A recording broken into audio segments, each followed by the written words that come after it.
Jésus a dit, restez dans Jérusalem, dans la chambre haute. Il faut que je monte afin que l'Esprit vienne.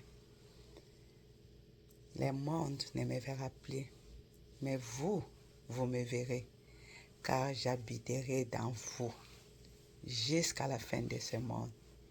C'est pourquoi il faut demander à Dieu de te remplir de son Esprit Saint, car le jour de son retour,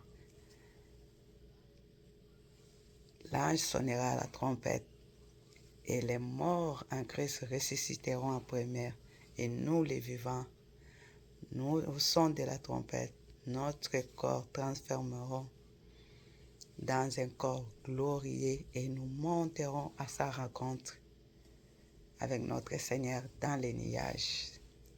Yango senga mulimo mosantu kozana Saint-Esprit eza malamu.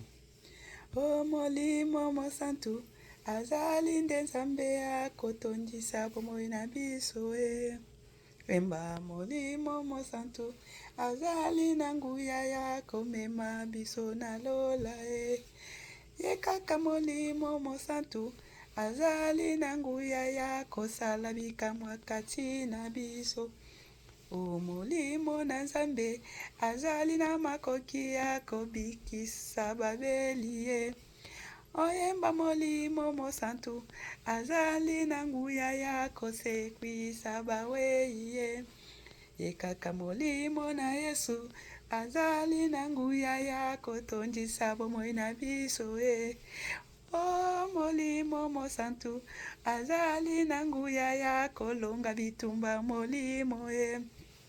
E molimo na Nzambe azali na makoki ya komema biso na lola e. E kaka molimo na Nzambe azali nde Nzambe na tango oya eklezia e. Yesu alobaki na bantomwa mokili ekomonanga te kasi bino nakozala na bino. Yende molimo na Nzambe akitaki mokolo ya Pentekote na bantomwa e. Ewana molimo mosantu azali kosala na tango oyo ya eklezia e. Sokozali na molimo santu ozali na nguya ya kobenga na milimo ya Satana. Sokotondisami na molimo ozali molongi na bitumba nyonso ya molimo e. Soki ozali na molimo otondi na esengo pote molimo na Nzambe akati na yo. Sokoza molimo mosantu yokotambola kati na kobanga solo Nzambe. La Bible a dit que le Saint-Esprit vous convaincra du péché. Le Saint-Esprit vous conduira dans le chemin de Dieu.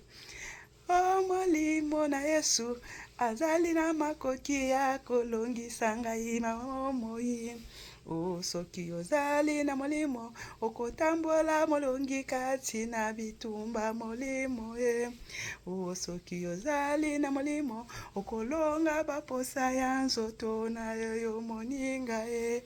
Yenda molimo na nguya Yesu akokonvaincre yo pona lisumu ndeko na ngai e. O molimo na Yesu azali nde Nzambe akotondisa eklezia na e. Faites attention mes bien-aimés, dans ce monde il y a deux esprits. Il y a l'esprit de Dieu et il y a l'esprit de Satan. L'esprit de Dieu, comment on va le connaître? C'est par la parole pure, l'évangile pur.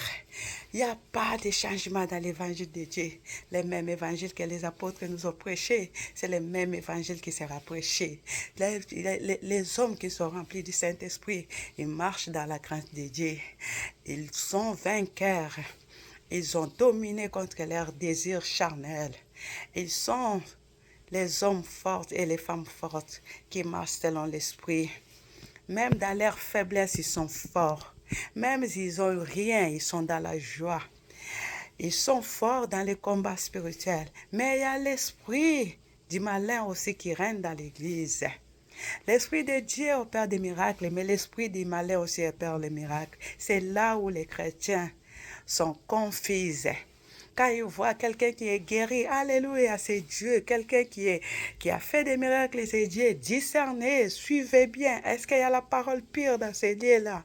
Est-ce qu'il y a la crainte de Dieu? Est-ce qu'il y a pas, ils ne sont pas en train de tordre les Écritures. C'est là où il y a les Écritures qui sont tordues, où il n'y a pas la crainte de Dieu, où il y a des formules qui n'est pas dans la Bible. Ce n'est pas l'Esprit de Dieu qui agit. Oh, molimo na nzambe, akopesa discernement ya makambo nyonso e.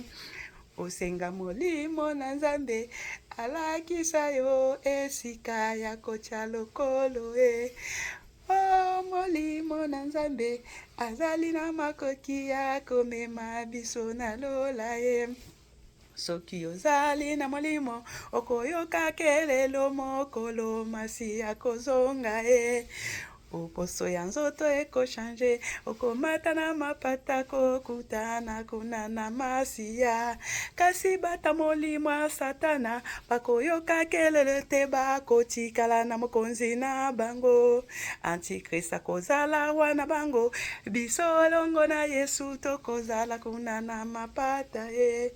Oh, molimo na Yesu azali nde nzambe akomema biso na lola e. Oh, molimo na nzambe azali nde nzambe akomema biso na lola e. Oh, quand Dieu créa le monde, son esprit mouvait sur les eaux, c'est lui l'esprit créateur. Oh, yende molimo mo santu azali na eklesia na tango oyo yasuka e. Senga kaka molimo na nzambe atondisa bomoi na yo okozala molongi ye. Luka kaka molimo na Yesu atondisa yo na discernement okozala molongi ye. Oye molimo na Yesu azali na nguya ya komema biso na lola e. Oye nde molimo na nzambe azali na nguya ya komema biso na lola e. Que le Seigneur vous bénisse. À ce temps de la fin, demandez que le Saint-Esprit te remplisse, qu'il te donne le discernement des esprits pour que tu ne pars pas dans la perdition. Que le Seigneur bénisse. Amen.